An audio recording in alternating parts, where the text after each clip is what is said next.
Welcome everybody to another episode of 10,000 Roads to Financial Independence. Today I have Gemma Lumicisi here. She's obviously Italian. I'm very glad to have Gemma over here. Gemma she hosts a very successful podcast called Work Wife Wine Time. It's Australian woman focused on Australian women in business. And she's also a founder and life coach. She's a brand voice copywriter. That's her special power. She's a fearless marketing strategist as well. So she's the founder of Contently Driven, which is a company that provides amazing copywriting services, marketing services, and coaching services for her clients. Gemma, very welcome for you to be on our show today. Hello, thank you. That was quite the introduction. Well, of Well, course. thank you very much. I'm very excited to be I don't know if I'm your first Australian guest, but I feel like a bit of a celebrity, and I'm Yeah, going to be on a podcast in the USA. It's so exciting. yeah, definitely. I think you are the first Australian guest that we have. We had one other guest. I think she's on a different series. That she was traveling in Australia, but she's a U.S. person, so that's as close as we come. Uh, yes. So, well, really glad to have you over here. Thank you so much, despite the time differences, that you're able to join me today. So I would love to kind of open our introductions, our stories from the very beginning. So we always ask our guests this one question, and people always think about it, is who, when you think back into your life, in your early childhood, who have given you the big influence to become the entrepreneur who you are today? Mm, what a fabulous question. I'm going to say I have a couple of answers to that. Awesome. Um, when I was a little girl, there was many things I wanted to be, and the number one, surprisingly, was I wanted to work with crocodiles. Oh, like the Yeah, crocodile and hunter? yeah, I wanted to be, the famous Steve Irwin, and that's all I wanted to do. I don't know why, Yeah, but I'm like, this sounds awesome. I want to work with crocodiles. I want to do all of the things, yeah. which of course my mum and dad told me was the dumbest idea I've ever had, but I really wanted to do it. But on the flip side of that, I also wanted to be this like business person. Uh, Yeah, at the time, I'm not quite sure if it was entrepreneur style, but I used to picture myself, and funnily enough, it was always in New York City. I don't know yeah. why. I think that's just Oh, the influence on Australian television. I'm yeah. like, I'm going to be one of those successful women in their beautiful suits, carrying their briefcases on their, big at the time, giant cellular phones that we didn't even have here in Australia. Oh, And I'm going to walk down those city streets in New York, and that's going to be me. uh-huh. So there were the two things I really wanted to do. Huh. New York, very interesting. Maybe it's a television.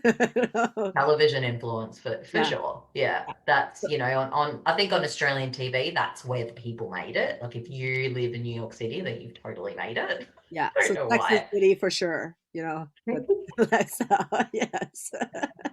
That's awesome. And yeah, and then on the flip side of that as well, I used to, when we first got a VCR, I loved ads, like television commercials. So Mm, I was a bit of an interesting child that would pause the actual television show and tape all the ads because I mhm. loved ads. And one day I said to myself, like, when I'm older, I'm going to write these. Yeah. So that was also quite an influence. Oh, But it was actually when I was in year 10 or 10th grade, as you would say, and my maths teacher, he mhm. was probably one of my biggest influences. Yeah. Yeah, growing up, and I really struggled with maths in school. I wasn't a numbers person, Mhm. Yeah. and he was so supportive to me.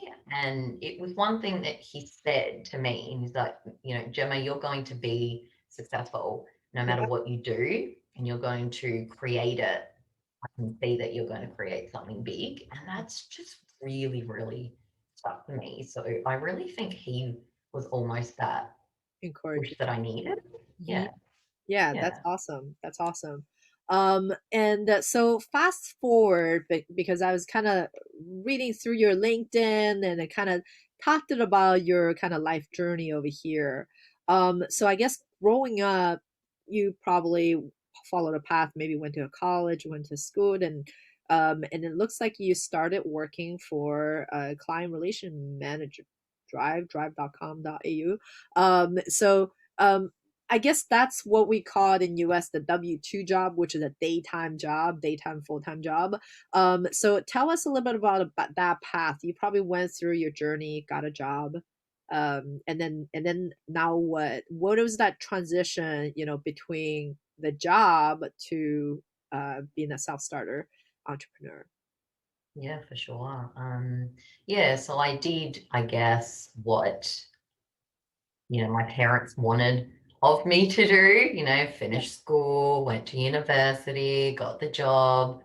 Well, I got one degree and then in my brain, like, no, I want another one. So off I went, did another one, during of which I started full time.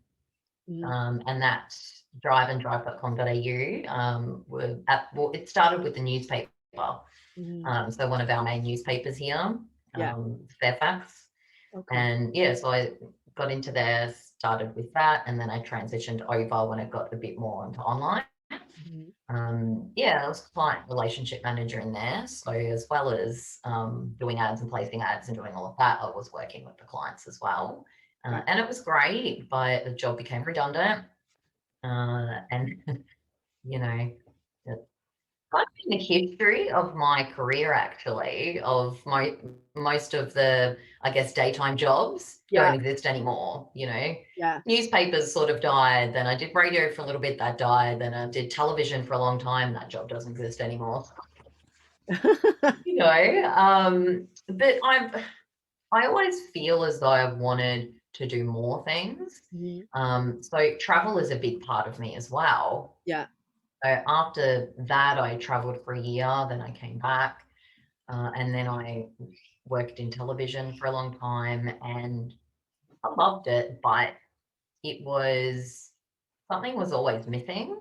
And I think it was the fact that I didn't have that creativity. I didn't have that space that Mhm. I wanted, and it was always very structured, very man's world. Mhm. And if you have an idea, it just gets shut down. And it was so competitive, it's Yeah. all about competition and it's Yeah. really against what I am. So I really did struggle. As great as the job was, I was never sort of free to be myself.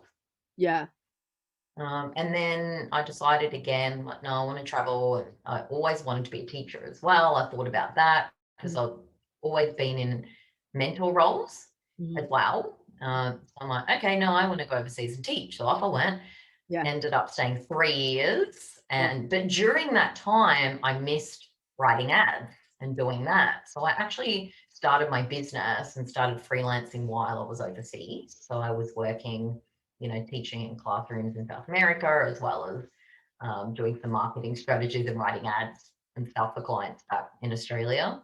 So Nice. that's sort of how it transitioned into that. And I never expected it could be a big full blown business. Mhm. And then I came home. I'm like, no, this is it. This is what I want to do. I'm going to put everything into it. Mhm. And at the start, I did get a part time job in an agency as well, just Mhm. to, look at managing both. But for me, so I need to put all of my time and energy into one thing. So I Mhm. did take that leap of faith Mhm. and just go full blast into my business. And it Well, was the best decision I made. yeah, and then on your transition, did you, because you mentioned you were like kind of straddling both, and then at some point you kind of did the leap. Is there some savings that is there some time for people, listeners that we have that really want to pursue their passion? Um, is there certain rules, a safety net that you have created for yourself for that transition? Or it's more kind of like burn a ship, so now you have to do this. It's like a mindset change. Yeah. Yeah, true. That's a great question.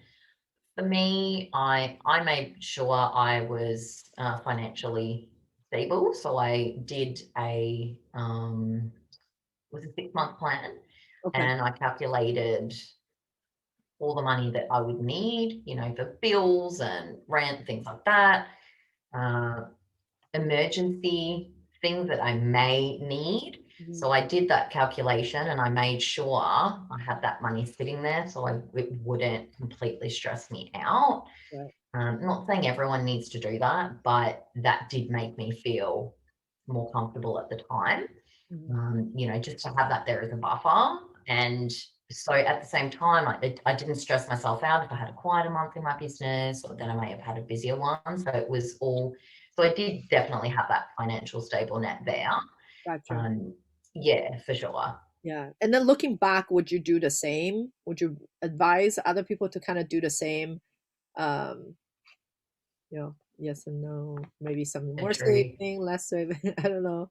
Yeah, so for now, I'd be like, no, just go all in. Yeah. Um, I would say, I would suggest yes, because, deep diving into a business and doing all of that work, there is a lot involved. There is a lot of stress, a lot of learning. Yeah. You're going to be trying things and failing and trying something else and failing. Mhm. So if you can take some financial stress off yourself, Right. I think that would, really, really help you. And that way you're purely focused on business and clients and growing that rather than having your brain focused in another way. Right. Having to do that. Yeah, Yeah. yeah, for sure. Yeah. There's obviously some track record as following, like our other guests. Some of our guests will completely do a shift on career changes, but it's a slow transition. And then for you, it's kind of more extension of what your day job is, but instead it kind of put you in more of a drive seat versus you working for someone else because it's kind of similar content. When you compare your daytime job that you worked at before and then what you do right now, what is the biggest difference? Um, you know, Freedom. yeah. So can you Yeah, elaborate on this a little bit more, like in terms of freedom? Yeah. absolutely. Oh God, freedom everywhere. It's it's the freedom to navigate my own working hours. Mhm. And in Australia corporate, it's very much, I'm sure it's similar in the States. Yeah. You have to be in there before your boss shows up and you have to stay there until after the boss leaves. And I found myself getting into the office at 8 o'clock in the morning, staying till 7 o'clock at night. Wow. And half the time I was sitting there doing nothing. Yeah. It was such a waste of my time. Yeah. And it's not because I had nothing to do. I would get everything done. And when I was younger, I'd be like, what else can I do? What else can I do? Can I do something else? There was nothing else for me to do. And I don't understand. Yeah. I'm a very efficient worker. I always have been. Yeah. So for me to sit in an office all that time, not quite always being busy. Don't get me wrong. Sometimes I would be there till midnight and it wouldn't stop. But it comes in, goes in waves, yeah. Yeah. And that's like a business as well. Mhm. So for me, I have times of the day where I work more efficiently. And, for me to structure my working hours when I want to work is fabulous. And even to the point of everything I have to go through, like, I have a dentist appointment and I could only make it at, I don't know, 10 a.m. Mhm. And that fear of saying to my boss, I need to go to this appointment at this time, it's like, what's Right. the big deal? Like, why do I have to do that between 12 or 1 or 1 and 2 when it is my lunch? And it's like, well, yeah, you can go to that appointment, but then you have to sit at your desk and eat lunch, it's like, really? Yeah. Yeah. There's not that flexibility in corporate. And but there was a lot of not feeling like I wasn't appreciated for a lot of the work I did. I always overworked, always overdid everything, Yeah. you know. Yeah. So there wasn't that freedom in being appreciated for what I did and what I know. I'm not saying I need that validation or anything, but you just don't get Yeah. Yeah. So It's yeah, a lot working of dependent. freedom, yeah, hours of, if I want to go to the gym at 11 a.m., I can do that and then come back, have a break, and I can work till 7 at night if I want. Or I can start my working day from, 3 p.m. to 8 p.m. Like it doesn't Yeah. matter. And then the freedom to work with the clients I want to work with. Gotcha. not be stuck with the client that you hate, but, spend so much money on the ads. So that's the one you have to work with a lot. You know what I mean? Yeah. Yeah. So freedom of time, freedom of choosing who I want to work with, Mhm. and freedom of creating strategies and writing copy how I want to as well, not be Yeah. structured and You. boring. Yeah, yeah. So it's kind of like you can shine as individuals, more you, your voices, and pick and choose the Yes. clients and time. That's awesome. Um, and so tell us about that first year. Um, when you okay, so you create your job. I'm assuming there's probably some client competition, whatever the documents that they then compete that they signed with your clients and etc. So how do you kind of go about and build this business? Because it's very competitive with content copywriting. I think it's really hard to find a good copywriter. When you find one, that's great. But in terms of making business, making yourself known, how did you kind of start that and then build it? Tell us a little bit about that first year, you know. Hmm.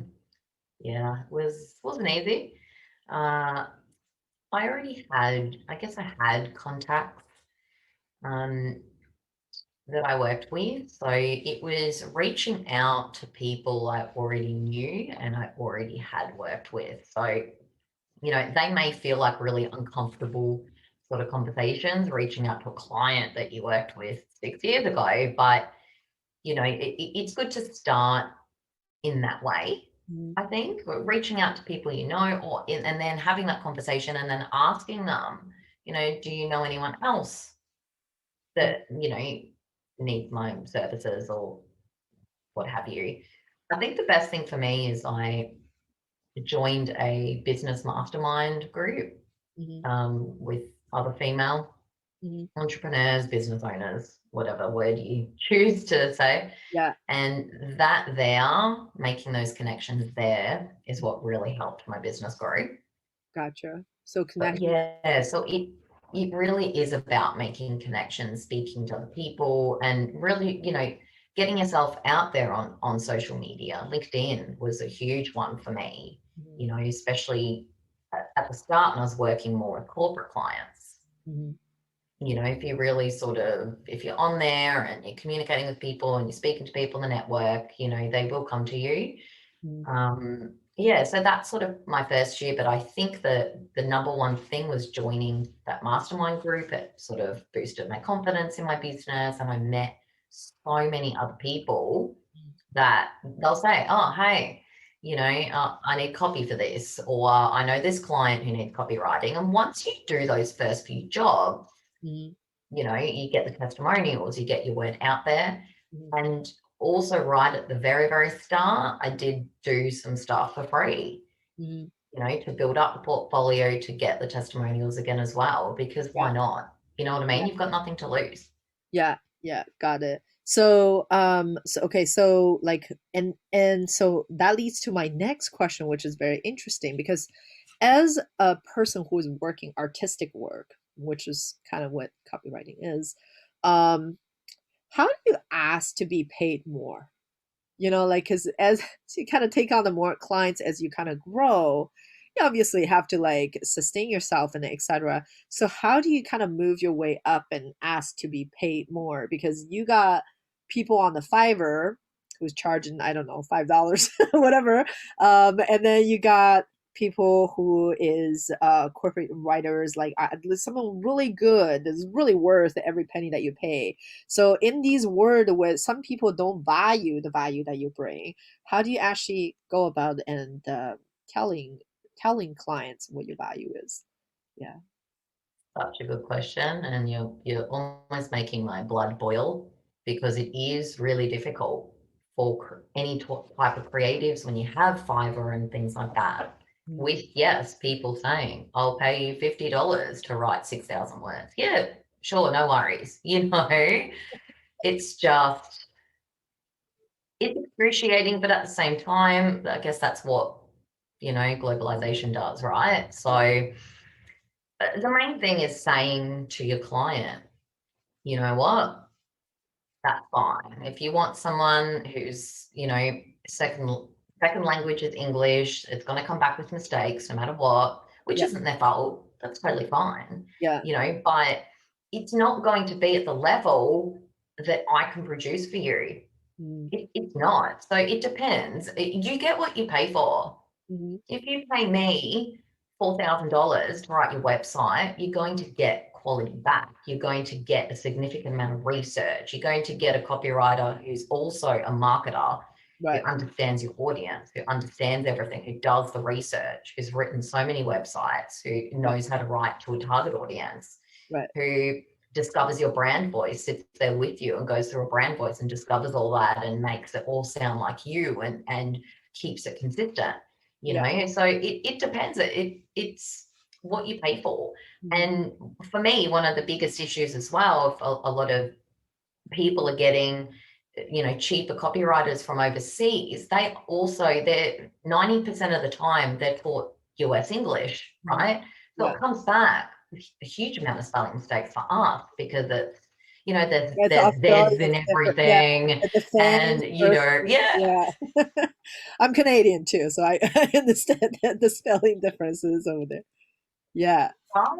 So, but that doesn't look professional on an Australian website, because we don't use that spelling Yeah. straight up, and yeah, so you get what you pay for, and at the end of the day, if someone says, "Oh, that's too much," Mhm. I'll say to them, "Well, that's what I'm worth.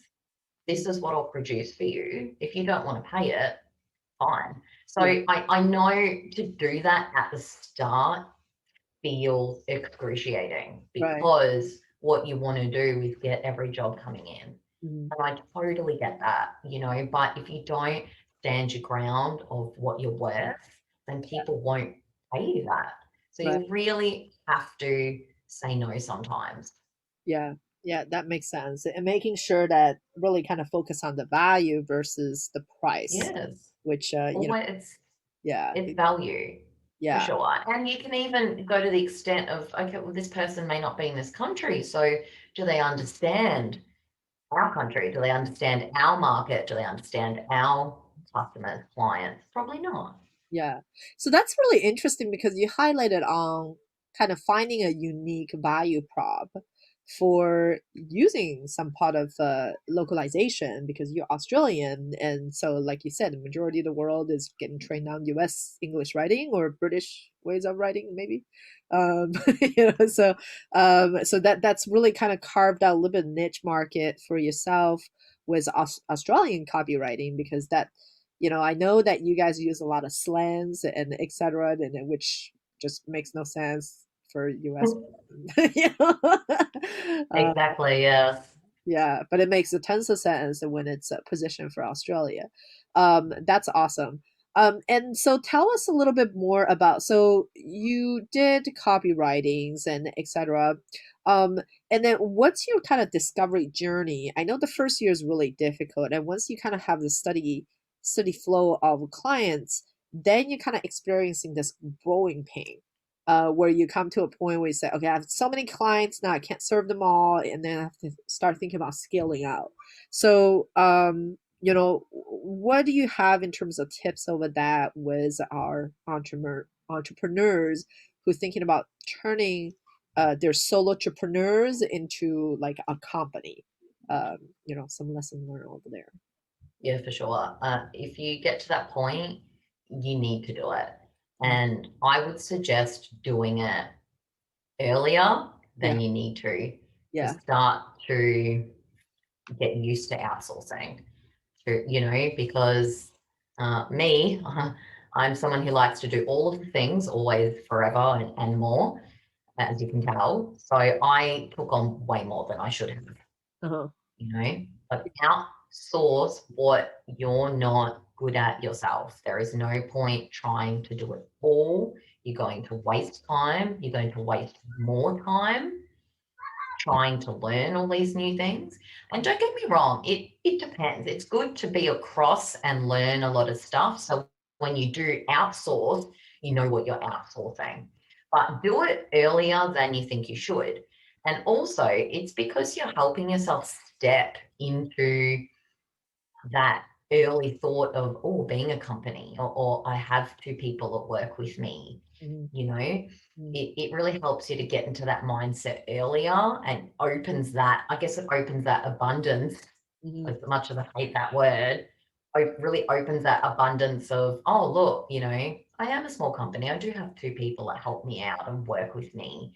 Yeah. And if you do it earlier, you've got more of a chance to grow because you can then be speaking more to clients and extending more and getting in more clients if you've got, even one other person or two people with you earlier.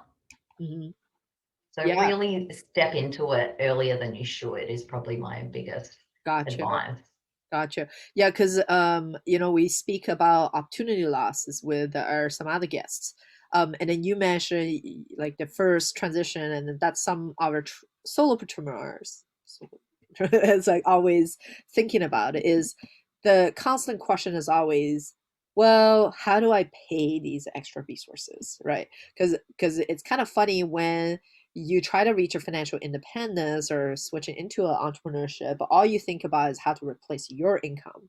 And then shortly after, in a year or two, then you all of a sudden have like two, three, four employees. You're like, oh, I guess, I quadrupled my income to sustain that. So how do you kind of make a decision? What would you say to people asking the question of like, how do I afford, you know, new people Mm. on my company? Yeah, sure. That's such a great question. There's many options you can take Mm, and think about. So um, early on, I took on some people in like an internship.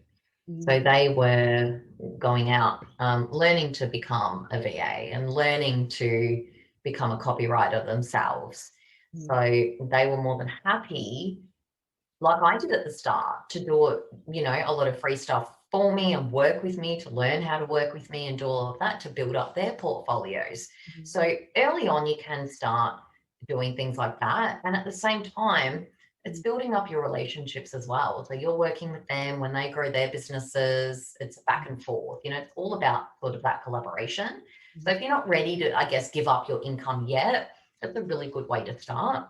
Yeah. And then, you can hire a junior, Mhm, someone that isn't going to get paid on your level of experience. So, you know what I mean? So yeah. whereas as a random example, whereas I'll get, I don't know, 150 an hour, you might hire someone that gets 80 an hour, Mm, right? So yeah. there's many different ways you can do it, and you don't need to bring them all in full time. Mhm, Maybe you just need 20 hours a week help. right. Maybe you need 10 hours a week help.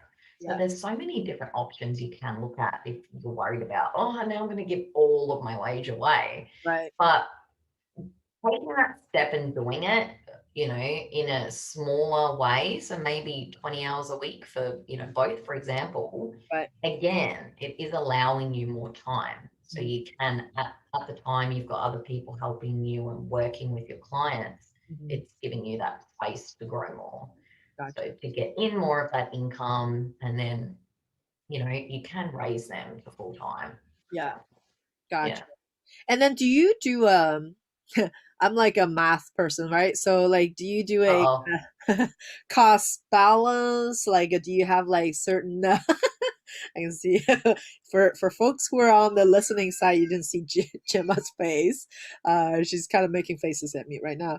I am. Like, do you kind of make that decision kind of roughly where you feel is mostly based on the workload, where you say, okay, I need to go hire new people because that workload wise, I feel like that's kind of encroaching my personal time and this and that. Is that your standard, or do you actually look at some balance sheets and then decide like, hey, like I can afford a new person or, grow into it? Yeah. Balance sheet. You're hilarious. Just in case you wanted to know, accounting was the first thing I outsourced because I looked at it and I said, nah, I ain't doing it. Yeah, I love it So because yeah, that was one of my other questions of not being a math person. How do you run a business? So great, like it's first outsource is accounting person. That's fantastic. the very first thing I outsourced, and it's also called some wonderful accounting software that I can barely really use, but I know how to put all the numbers and the things and do the stuff. And Uh-huh. then my accountant does the rest. Right. So, Yeah. yeah, number one. Yeah. So, like I said earlier, if there's something you cannot do, outsource it. It was the best first money I ever spent. Uh-huh. Yeah. I went by time for me, Mhm. obviously. Yeah, there wasn't any balancing or numbers or anything. I did the basic Right. math, of course, and like, okay, if I'm making this much per month, how much could I Mhm. put out? But, in a very loose way. Yeah. But it was more so for time. And again, it was for a leap of faith, really. Let's get someone in, let's see what happens. Mhm. And I So guess you really always, do need to take some risks yeah, and sometimes, or you're not going to grow if you don't try. yeah, yeah, and I guess that always paid off because you're successful where you are right now. Um, Yeah. and then so kind of switch gear a little bit over here. I noticed that you offer courses right now. You offer services. There's a lot of stuff kind of going on. Clearly, you have a team kind of help you doing that. So I was wondering, for a successful copywriter, I guess I'll have to ask this question. If a client asks you, I'm looking for a copywriter. What is the criteria I can go through to make sure that copywriter actually fits my personal style? How do you know it's the right fit for my business? What would you say to tell them? Because I'm someone who's on this cross path to think about like, hey, I need a copywriter, but like in all these vast land of internet, how do you Hmm. actually find people like that? And then what are the stuff that you really like a kind of a due diligence list or so like on like what you should check box on like checklist to find the right Absolutely. pieces. Yeah. Well, first up, it does depend on your business, Mhm. first and foremost. And it also depends on what type of copy you want. So, believe it or not, but not a lot of people know, but copywriters specialize Mhm. in various areas. So if you want blogs written, find a copywriter who specializes in blog writing. Mhm. Find a copywriter who specializes in websites and SEO website copywriting. There's copywriters that do everything. So Yeah. some of them do press releases only. Some of them specialize in white papers, ebooks, some, so that's your first thing, that copywriters do specialize in specific areas of copy. Yeah. So for me, I don't really want to write an ebook. So because I know so many copywriters, if someone come to me, I'm like, no, well, I know the perfect person for you, and that again is part of business, Yeah. Yeah. right? And That is but I good. guess for ticking boxes, so I would come to you and you would come to me and say, what's your business? What's your industry? Because again, on the flip side of that, copywriters specialize in industries. uh, Some of them write for tradies and construction, some write for the health and wellness space, some write for the coaching space, some write for entrepreneurial space. I right. do a lot of writing for creative businesses, real estate copywriters. Like there's copywriters who specialize in every area. So that, I guess my number one is to first find the copywriter who specializes in that. And then it's all about that initial conversation as well. So you really are open in what you want. And then that copywriter will say, yep, I write on tone of voice. I write on this. I can do that. Have you done your customer research? If not, I can do that. We can work together and then we can find out how to speak to your customers. Right. So I think I'm blabbering, but yeah, number one, That's great. Good information. find the copywriter who, writes the piece of copy you want, the style. Then find one that works or specializes within your business industry. Yeah. And if not, uh, many copywriters, we know so many others. We know each other. We're in copywriting communities and groups, so we can forward you to the right person. Gotcha, gotcha. And for a person who's wanting to expand into the copywriting industry, what are some good sources for them to get plugged in? Any recommendations for them? As in my copywriting course, Working Words, that's a good one. No. That's awesome. Hey, we didn't know that. We'll definitely put your website down below. Can you tell us a little bit about your course, your copywriting courses? Sure. Um, yeah, absolutely. So my copywriting course is called Working Words, and I've written it very much targeted for business owners. Mhm. It's probably the way it is targeted more towards female business owners, but that, doesn't really make a difference. But it's to learn how to write copy yourself so you don't have to outsource all of it. So Yeah, you may outsource, your website and the big projects, yeah, but it's to really learn some formulas, um, how to write to sound like you, which is very, very, very important for solo business owners, even if they have a small team. You need your website and all of your copy to sound like you. That's your point of difference. You need to learn how to create a brand voice that's in there.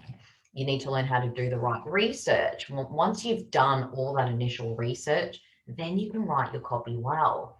So my course teaches all of that so you can do the groundwork yeah. in order to write things well after that.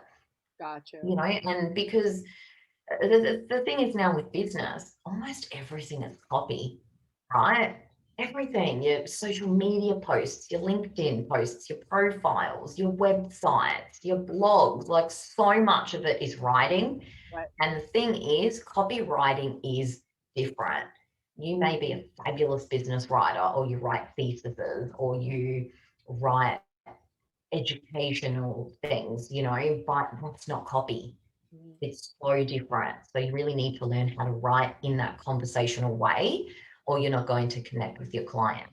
Yeah. So, I definitely recommend learning the basics of copywriting because you'll be so surprised. It's very different to normal styles of writing. You can go against grammar rules. Absolutely. When I am a bit of a grammar nerd, obviously I taught English. So when I first learned copywriting in university, Yeah. little 18-year-old me was like, what's happening? What? What? That's not a proper sentence. Yeah. No, you can't start a sentence with because. What are you talking about?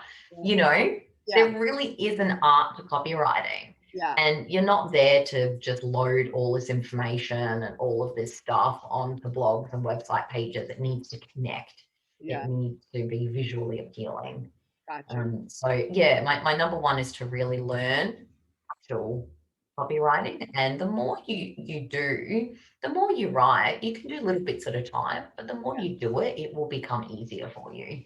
Gotcha. Gotcha. That's awesome. Yeah. And then how do we find your courses? I'm guessing that's on the contentlydriven.com underneath the courses. Um, Yes. yes, that's awesome. And we're going to put a link down below for YouTube viewers and obviously on our podcast. Oh, thank you. And it's probably a lot less expensive for you guys in that part of the world with our dollar. So there you go. Yeah, definitely. And that's really interesting. And then, so for people obviously who doesn't want to learn to do stuff themselves because you literally have no time to do it, you can always contact Gemma for her service as well over there. Great. So kind of fast forward, and I learned tons in our session right now. I have no idea that I have to hire content copywriters that actually fitting to write the stuff I want them to write. Absolutely. And that's Hmm. the fiber of the world that don't really tell you because they will say we write anything. Yeah. We know if you don't specialize in something, then you're not going to be very good at. Yeah, for sure. So Yeah. and awesome. So how did you find, you know, copywriting for website? Really, you're not doing copywriting. I feel like using the word copywriting is not giving it its full impact. What you're really doing is you are kind of brand creator. You actually help people come with a content strategy by helping them think about their business. So you specialize in kind of the website branding. That's kind of your niche then, right? Yeah, absolutely. And what's interesting in that, I guess, initial stage or even a rebranding stage is a copywriter will work very closely with a graphic designer. Mhm. A lot of people don't know that. And it- even more so interesting after that is if you are designing and branding and doing a full branding, you need both because a brand is about, the look and feel and the sound, Uh-huh. as much as what it looks like, what it sounds like is so important. So that's why the designer, graphic designer, copywriter will work together. But the copy needs to be there first Mhm. before the designer can then design Right. the actual website. Same as back in the old fashioned days when we wrote things for magazines and newspapers. The words need to be there first so they can fit design and space and imagery around that. Yeah. But it's very true. A copywriter is really, especially when looking at website, it's an overall branding, because a website, that's the heart of your business. That is the number one spot people go to find someone. We all jump online, we all go to Google or whatever search engine you use, and that's where we search for people. Right. We used to have the phone books back in the day, Yeah. but we don't anymore. We all jump online. So you need that information there on your website. It needs to be there. It needs to be there in a way that's going to attract those people, because you may not think it, but yes, there are 600,000 million other people that do exactly what you do, no matter what business you have, no matter what you do. So what's your point of difference? Is your branding, is what you sound like, what you visually look like, and how you're going to connect with Yeah. people. And when it comes to a website, yes, of course the design's important, but what's more important are the words, Mhm. and That's how are you going to attract your clients right. through your brand personality. And that's it. And a lot of people are really scared of that. They're really scared of, oh, I don't want to put my personality on my website, and it's like, well, no, you do. That's your point of difference. Like, oh, people won't like me. Well, that's okay. Then they're not your people. And guess what? Not everyone is going to like you. Yeah. Yeah. But don't you want those people there that do like you? Don't you want to work with them? Right. You Yeah. know? That's great point because I think conversion comes from identifying and a similarity between either your personality or value or this and that. So by attracting the wrong crowd, it really doesn't do you any good. All it does is taking a space, right? Oh, Inside. absolutely. Attracting the wrong crowd. Yeah. And look, it's the same with like niching as well, which is what I say to a lot of people, like, oh, I don't want to niche down. It's like, you still will get other people coming from outside of that little section of the pie. It's not the be all end all.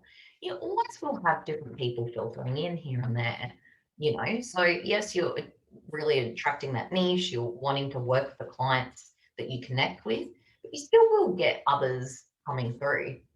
So, Mhm. don't be scared of it. It's totally fine if Yeah. they do come through, and it's up to you whether you want to take them on or not, or hand them over to someone else, and that's fine too. And I really think that clients appreciate it if you do help them out. If you can't help them specifically, then you can help them someone else, and they will remember that. Yeah, that's awesome. It's great wisdom. And so the other question I have over here is then, as your business kind of grow, we always ask our guests this is like in 5 years, where you kind of envision yourself. Yeah. Oh goodness, that's it's such a crazy question, because I could talk about this forever. Um, I never thought my business would be where it is now from when I started. And there's nothing wrong with your business evolving, with you changing your offerings, with you learning new things. Nothing wrong with that.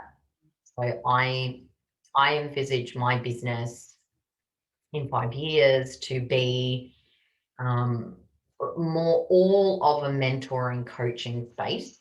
Huh. And that's what I will be offering mainly. And I will have a team that will be doing, I guess, the back end work. So doing the marketing for clients and doing the copywriting, whereas I'll be all about coaching and mentoring, because that is just where I shine. That's what I love to do. Yeah. So that's sort of my 5 year plan. And then again, that might change, because you never know who you're going to meet, what other opportunities come up. And that's the beauty, I think, of being in business and making those connections. Yeah. Yeah. That's amazing.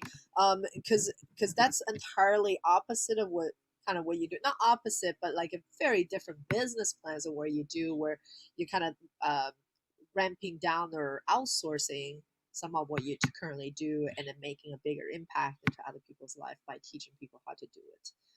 Yeah, absolutely. I never thought I would be doing that, but it came to a point like when I was teaching English overseas and I missed copywriting last year, it came to that same point of being in my business. Now I miss teaching, so it's like, oh, let's put the two together. Right. And yeah, just never let your imagination go. You never know what you're going to come up with or what you're going to think about doing or something else you may be doing or something else you may offer. Always, and don't think you can't do it because you can. Right. Business plans, they can be changed. Business structures can be changed. That's awesome. Absolutely. Always pivoting, and that's actually one of the core of entrepreneurs. You always pivoting and Mm-hmm. kind of want to do. And so one last kind of couple questions over here is, kind of taking this directly to, and so do you have some, 1, 2, 3 steps or anywhere resources that we may want to kind of continue follow up with you on that is for our listeners who are thinking about starting their new business to solidify their voice. Is there a certain exercise or 1, 2, 3 steps that you can kind of give to them in terms of thinking about um, content writings and etc. Like what is their kind of first couple steps they need to do? uh, Sure. In sort of creating their voice. Yes. Yeah. Well, come on. Do a whole podcast episode about this. This is my specialty. Yeah. Um, a few very simple tips to drop that overwhelm because I know content writing and especially writing about yourself Yeah. is super scary. It really is. Um, so step one, ask friends and family, people close to you, the things that you say often, right? Because everyone sort of has some mannerisms or sentences or will finish a sentence in a certain way or have a few words they may say. Everyone has that. So ask friends and family what those are and write them down Hmm. because you can start to sprinkle them through your copy. Yeah. Do you say mate a lot? Do you say seriously a lot? Do you say friends a lot? Do you, you will have something that you say. Oh. So step number one, ask your friends and family that, write it down. And probably my second step as well is think of three things that you love. Hmm. So it could be anything. It could be something you love doing. It could be an animal. Like what are three things you absolutely love? Yeah. And then try to brainstorm some idioms or things around these things that makes sense. So, for example, one of my things I love leopard print. Oh, wow. Love, love it. I've always worn leopard print. I'm not sure if I was a tiger in my past life or some kind of animal, who knows. Yeah. But I'm very identifiable by wearing some form of leopard print. So I'm Yeah. like, all right, how can I put this within my brand voice? So I want you to think of three things you love and then three of your values, your business values, and how can you put those together? Yeah. So I really brainstormed around, all right, leopard print, and one of my first value is uniqueness, being unique. Yeah. So I started thinking about, oh, I can put things in my copy like, be that tiger with the different stripes, or don't blend in with all the other cheetahs. You know what I mean? Yeah. So really start to, so three things you love and three of your values, and do a big brainstorm session of how you can put those together Yeah. because they, and then sprinkle it throughout your copy, can put it on your website, you can put it within your social media posts, sprinkle it in a blog. And when you start putting those little bits of your personality in your copy, that's what makes you you. That's awesome. Yeah, Yeah. that's awesome. Wow. I have no idea what the process is. And then guys, you guys definitely should check out Gemma's like course It's actually very interesting. If I have more time, I would subscribe to her. More likely, I'll probably just hire her as my service. Um, yes. So that's awesome. Thank you so much, Gemma. And lastly, I kind of do want to talk to you about your podcast. Tell us a little bit about your podcast and what you kind of focus on. Yeah, absolutely. As your podcast. Yeah, so it's called Work Wife Wine Time, and we created it. It's with two other entrepreneurs, business owners, and we created it because so we came together in that mastermind group I said earlier, Yeah. and we started every second Friday Mhm. meeting up with each other over Zoom because we all live in different states of the country and we've never actually even met yet, like in person. Yeah. And it was just, yeah, we caught up, we had a glass of wine, and we just chat over Zoom about the things that you can't talk about with your friends, a bad client and this thing happened and what happened there, and I'm working on this. Because once you go out on your own, it can be very lonely. So that's why the relationships are really important. So Mhm. that's why we called it Work Life Wine Time. Yeah. And we celebrate all female business owners, Yeah. and we really talk about different business things Uh, and how other business owners with it. We have other guests on, but what we celebrate mainly is collaboration over competition, because we all came from competitive corporate or government space. yeah. And, the number one thing is connection and collaborating and working together. So that's what that podcast is about, and it's really lovely. We've had some great guests. I've learned so much from it. Yeah. Yeah, would love to have you on over too. Thank you, thank you, thank you. And I definitely would love to kind of check it out. And because we have other plans for additional podcast series that highlights women entrepreneurships and this. Brett Windherd is what we're thinking about. Basically, women that kind of brings the financial bears the financial burden. I don't want to really say a burden inside the house to end this. I really think it's more like a power that you have. But that's awesome. So we definitely would love to kind of check it out. Gemma, once again, what is the podcast called? Work, wife, wine, time. Awesome, awesome. And then to sign up, you gotta listen to the podcast and kind of sign it up. It's available, I guess, on iTunes and all the other major platforms. So we definitely, Yeah, iTunes, Spotify, the website, workwifewinetime.com.au. yeah, that's awesome. .au, yes.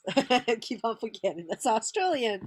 And we definitely would love to kind of check it out. All right, so we're kind of wrapping our interview here now. And so this kind of wraps up our another episode of 10,000 Roots of Financial Independence.